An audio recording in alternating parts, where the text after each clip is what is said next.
marcato un assessorato impegnativo in uno dei momenti più difficili nella storia economica della regione. Sì, e il peso della responsabilità qui è davvero enorme, perché ovviamente dopo la crisi pandemica sociosanitaria l'altra è quella economica, e avere il referato che parla di questo, che tratta questo tema, è davvero una responsabilità enorme. E noi abbiamo l'obbligo morale, etico, amministrativo di aiutare le nostre imprese a sopravvivere e a continuare ad avere una prospettiva economica. L'incertezza è nemica dell'economia.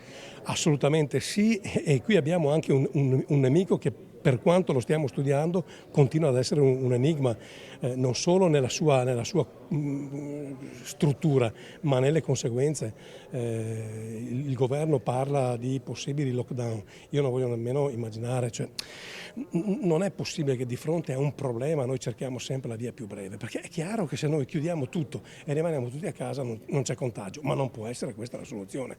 Quello che io chiedo al governo è di immaginare prospettive, strategie diverse, perché sono possibili.